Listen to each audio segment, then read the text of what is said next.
Hello all, मी doctor Netra. Woman series जेव्हा आपण सुरू केली, जेव्हापासून आपण आपल्या पिरियड्सबद्दल, मेन्स्ट्रुअल फ्लोबद्दल ह्या सगळ्या गोष्टींबद्दल बोलायला सुरुवात केलं, तेव्हाच मी तुम्हाला सांगितलेलं की पिरियड्समध्ये आपण कोणकोणत्या वेगवेगळ्या प्रकारच्या वस्तू किंवा साधनं वापरू शकतो, त्याची मी तुम्हाला इन डिटेल माहिती देणार आहे. तर आजचा व्हिडिओ त्याच्याबद्दल आहे की पिरियड्समध्ये आपण कोणकोणत्या प्रकारच्या वेगवेगळ्या गोष्टी वापरू शकतो, त्याचे प्रोज आणि कॉन्स काय आहेत, कुठले आपल्यासाठी हेल्दी आहेत, कुठले आपल्यासाठी अनहेल्दी आहेत, कुठले नेचर फ्रेंडली आहेत, कुठले पॉकेट फ्रेंडली आहेत आणि ओव्हरऑल त्या सगळ्यांचा यूज आपण कोणत्या वयात कोणत्या पद्धतीनं कशा पद्धतीनं करू शकतो हे सगळं आजच्या व्हिडिओमध्ये कळणार आहे. तर पहिल्यांदा आपण बघूया की कोणकोणत्या प्रकारच्या गोष्टी अवेलेबल आहेत. तर सगळ्यात पहिल्यांदा नॉर्मल सॅनिटरी पॅड्स जे जनरली सगळीकडे वापरले जातात. पूर्वी जे कापड वगैरे वापरायचे, सुती कापड वापरायचे, त्यानं आता बऱ्याच ठिकाणी सॅनिटरी पॅड रिप्लेस केलेला आहे. दुसरी आता नवीन गोष्ट आलेली आहे ही डिस्पोजेबल पॅन्टी. डिस्पोजेबल म्हणजे की तुम्ही एकदा यूज करून you have to throw it away. म्हणजे जसं लहान बाळाचं डायपर असतं ना, तसं तुमच्या पिरियड्समध्ये हे यूज करायचं आणि यूज झाल्यानंतर तुम्हाला हे टाकून द्यायचं. तिसरी गोष्ट आहे टेम्पॉन्स. आता हे टेम्पॉन्स आणि हा मेन्स्ट्रुअल कप ह्या दोन गोष्टी इनसाइड वापरायच्या आहेत, आतमध्ये वापरायच्या आहेत. They are not use externally, they are used internally. आणि सगळ्यात शेवटी आपल्याला माहिती बघायची आहे पिरियड पॅन्टीची. तर आपण सगळ्यात पहिलं आपले रेग्युलर जे पॅड बऱ्याच ठिकाणी वापरले जातात त्याच्याबद्दल माहिती घेऊया. तर आता हे पॅड्स बऱ्याच जणांना माहिती आहेत की हे पॅन्टी लायनर म्हणजे आपल्या पॅन्टीच्या आतमधल्या भागात हे आपण स्टिक करतो आणि त्याच्यामध्ये आपलं जे काही फ्लो असेल तो ॲब्सॉर्ब केला जातो. तर आता याचे प्रोज काय आहेत, म्हणजे ह्याचे फायदे काय आहेत, तर हे आपण इझिली कॅरी करू शकतो आणि हे वापरायला सोपे आहेत. पण त्याच्यापेक्षा याचे कॉन्स जास्त आहेत. कॉन्स म्हणजे काय, याचे दुष्परिणाम आता जास्त दिसून येत आहेत. पहिल्यांदा आपल्यासाठी काय त्याचे दुष्परिणाम आहेत बघूया. जेव्हा इथं फ्लो जेव्हा ॲब्सॉर्ब केला जातो ह्याला पॅडमध्ये, तेव्हा तुम्हाला इथं दिसेल हे दिस इज नॉट कॉटन. हे खूप मऊ कॉटन कापड नाही आहे, हे नॅचरल नाही आहे. ओके, याच्यामध्ये फिनॉल, थॅलेट्स अशा प्रकारचे वेगवेगळे केमिकल्स असतात आणि हे केमिकल आता प्रूव्ह झालेले आहेत की तुमचे एंडोक्राईन फंक्शन बिघडवू शकतात. आता एंडोक्राईन फंक्शन म्हणजे काय, आपले हॉर्मोन्स बिघडवू शकतात, तुम्हाला त्या जागी इरिटेशन करू शकतात, फ्लोमध्ये त्याच्यामुळे प्रॉब्लेम येऊ शकतो, फ्लो कमी जास्त होऊ शकतो आणि आपले एकूणच हॉर्मोनल डिस्फंक्शन ह्याच्यामुळे होऊ शकतं. ही झाली आपल्या बाबतीतची गोष्ट. आता दुसरी गोष्ट निसर्गाच्या बाबतीतली. निसर्गामध्ये हे जर टाकलं तर हे डिकॉम्पोज होत नाही, याचं विघटन होत नाही, हे वर्षानुवर्ष पडून राहतं. म्हणजे दर महिन्याला एखादी स्त्री जर समजा अगदी 5 दिवसाचे 10 पॅड जरी वापरत असेल तर तिचे वर्षाचे जवळजवळ 120 ते 130 पॅड प्रत्येक स्त्रीचे आपण पृथ्वीवर टाकतोय आणि ते जसेच्या तसे पडून आहेत. आणि तिसरी गोष्ट पॉकेट फ्रेंडली आहे का, तर मला विचाराल तर माझ्या दृष्टीनं नाही, कारण हे रियूज करता येत नाहीत, हे यूज आणि थ्रो आहेत, त्यामुळं सतत तुमचे पैसे याच्यामुळं जात राहतात. आता हे मी 120 ते 130 पॅड्स कुणाला सांगितलं ज्याचं नॉर्मल फ्लो आहे, ज्या स्त्रीचा जिला 2 पॅड बास होतात, पण जनरली 2 पॅड कुणालाच बास होत नाही, साधारण 3 ते 4 पॅड्स प्रत्येक स्त्री लागतात. म्हणजे जवळजवळ प्रत्येक स्त्रीचे 500 पॅड्स प्रत्येक वर्षीचे झाले, त्याप्रमाणे तुम्ही सगळं कॅल्क्युलेट करा. त्यामुळे माझ्यासाठी दिस इज बिग नो.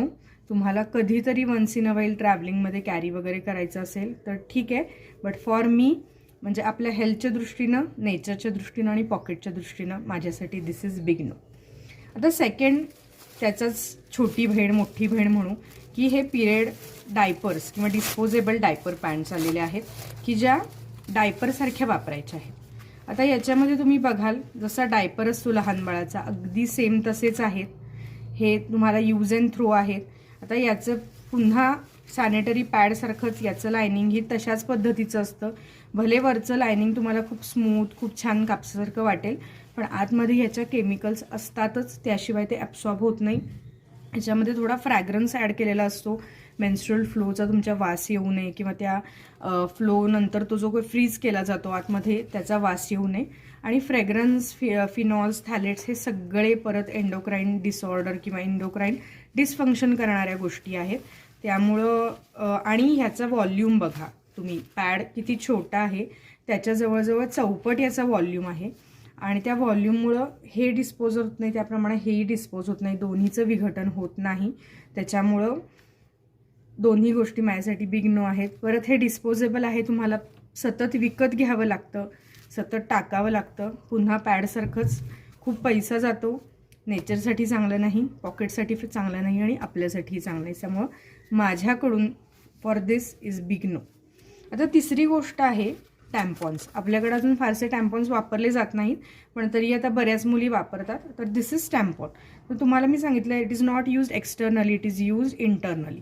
तर आता जनरली हे ट्विस्ट करून याच्या बाहेर असं प्लॅस्टिकचं लायनिंग असतं, हे ट्विस्ट करून ओपन करतात आणि याच्यामध्ये हे टॅम्पॉन असतं आणि ह्याला हा एक असा थ्रेड असतो. थ्रेड कशासाठी, तुम्हाला जेव्हा हे यूज होईल, जेव्हा हे फुल्ली सोक्ड होईल, तेव्हा you have to take it out. तर यासाठी तर हे कसं वापरलं जातं, it is use internally. See, it is used internally. आणि मग हा थ्रेड असतो, when it is soaked completely you have to pull it out. तर हे पुन्हा तसंच आहे, हे डिस्पोजेबल आहे, हे सतत सतत काढून दुसरं वापरावं लागतं. ह्याचं शोकिंग कपॅसिटी चांगली असते, कम्फर्ट लेवल याची चांगली. ह्याच्यामुळं जसं ह्या दोन गोष्टीमुळे थोडा ओलसरपणा जाणवतो, पॅड्स आणि ह्या डायपर्समुळे ओलसरपणा जाणवतो, डिस्कम्फर्ट जाणवतो, किंवा जागेवरून हल्लं तर थोडं स्पॉटिंग होतं. तसं टॅम्पॉन्सच्या बाबतीत बहुतेक वेळा होत नाही.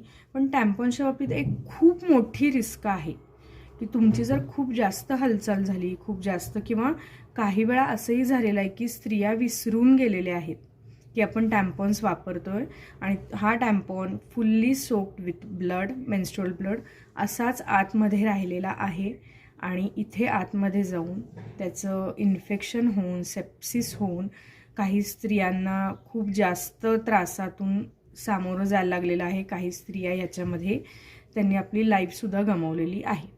त्यामुळे तुम्ही अलर्ट असाल तरच हे वापरा आणि कधी घातलंय, किती वेळा घातलंय, किती वेळा वापरले हे सगळं लक्षात ठेवा आणि मगच टॅम्पॉन वापरायला सुरुवात करा. परत पॅड आणि डिस्पोजेबल पॅडसारखं हे रियूज करता येत नाही, हे नेचर फ्रेंडली नाही आहे, पॉकेट फ्रेंडली नाही आहे आणि थोडंसं याच्या बाबतीत तुम्हाला कॉशियस राहायला लागतं.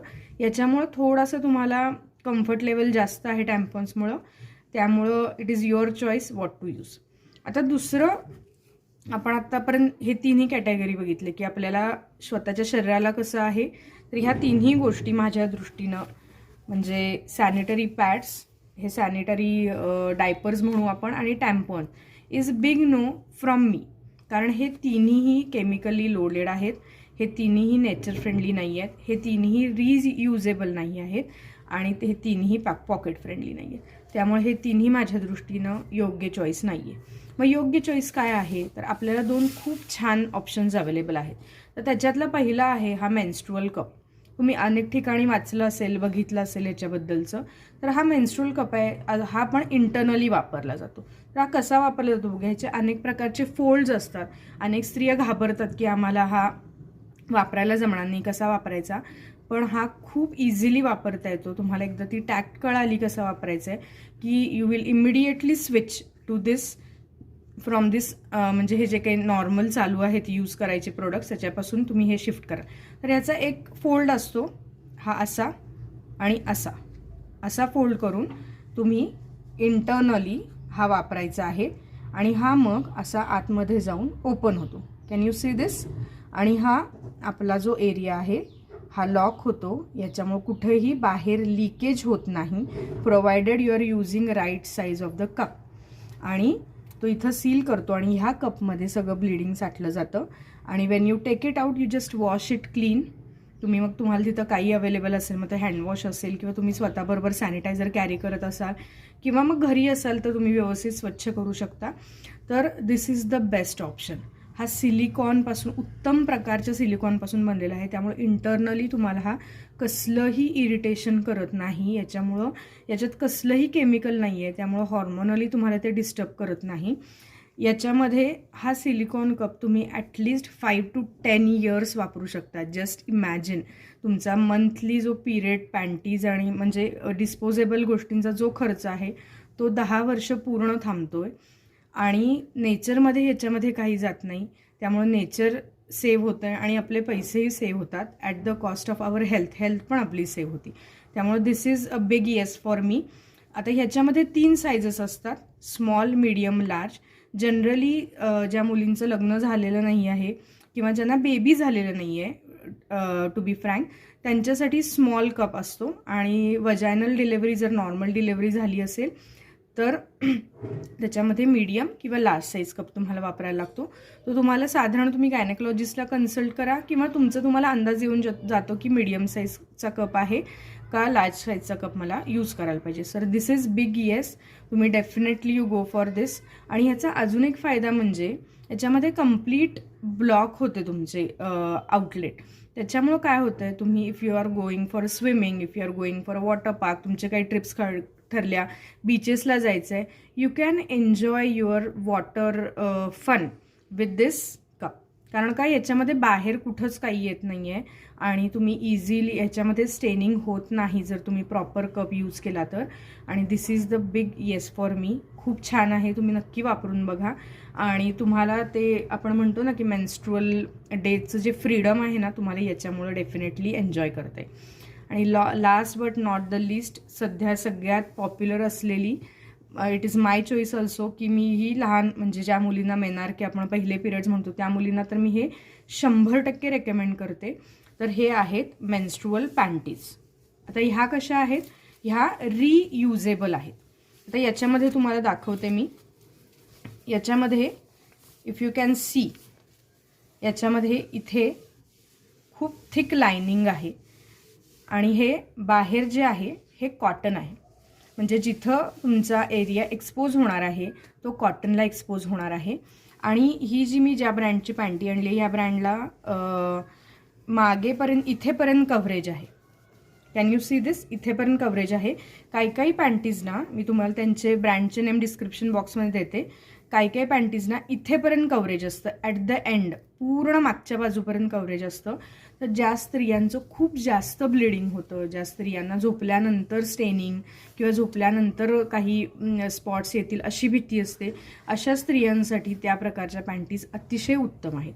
आता ह्या पॅन्टीज बेस्ट का आहेत, पहिला तर याच्यामध्ये कसल्याही प्रकारचे केमिकल्स नाही आहेत.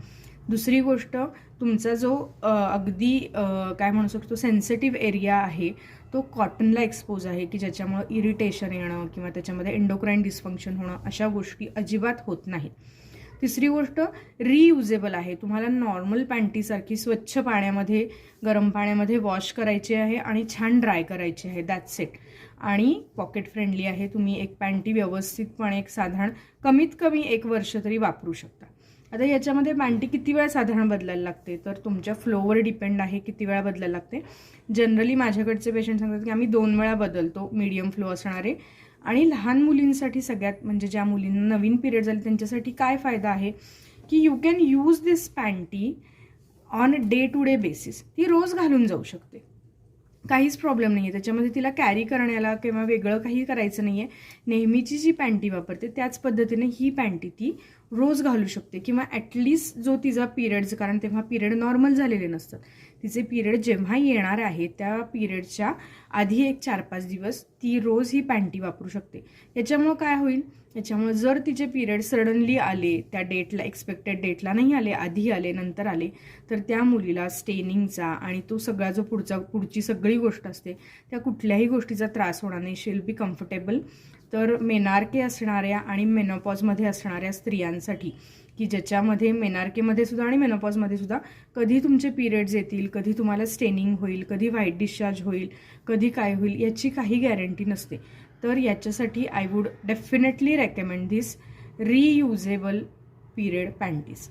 आणि आता ह्या पॅन्टीचा अजून एक वापर म्हणजे बऱ्याच वेळा वयोवृद्ध स्त्रियांमध्ये, म्हणजे साधारण 50+ म्हणू आपण, अगदी वयोवृद्ध पण नाही, त्यांच्यामध्ये कधी कधी युरिन लिकेजसुद्धा होतं. त्यासाठी आपल्याला पॅन्टी लायनर पण मिळतात. पण त्याच्यापेक्षा आय वूड सजेस्ट की तुम्ही पिरियड पॅन्टी त्याच्यासाठी वापरू शकता. काही स्त्रियांना काही डिफिशियन्सीजमुळं, काही त्रासामुळं सतत व्हाईट डिस्चार्ज होत असतो किंवा पिरियडच्या आधी पिरियडच्या नंतर व्हाईट डिस्चार्ज होत असतो, तर त्याच्यासाठी सुद्धा तुम्ही ह्या पिरियड पॅन्टीज वापरू शकता. ह्या ऑल पर्पज आहेत, खूप नेचर फ्रेंडली आहेत, खूप पॉकेट फ्रेंडली आहेत आणि खूप कम्फर्टेबल आहेत. ह्याच्यामध्ये स्टेनिंग होतं का, तर तुमच्या फ्लोप्रमाणे जर तुम्ही व्यवस्थित वापरल्या तर अजिबात स्टेनिंग होत नाही. व्यवस्थित ॲब्सॉर्प्शन होतं, कोणत्याही प्रकारचा ओलावा तुम्हाला जाणवत नाही. आणि इन ऑल मी 10/10 देईन दोन्हीला. कशासाठी? मेन्स्ट्रुअल कपला मी 8 देईन आउट ऑफ 10, कारण बऱ्याच स्त्रियांना हे इन्सर्ट नाही करता येत, how to use it internally हे करता येत नाही. त्यामुळं मी त्या पॉईंटसाठी ह्याला 2 मार्क कमी देईन. पण for period panties this is the winner. 10 पैकी 10 मार्क आहेत.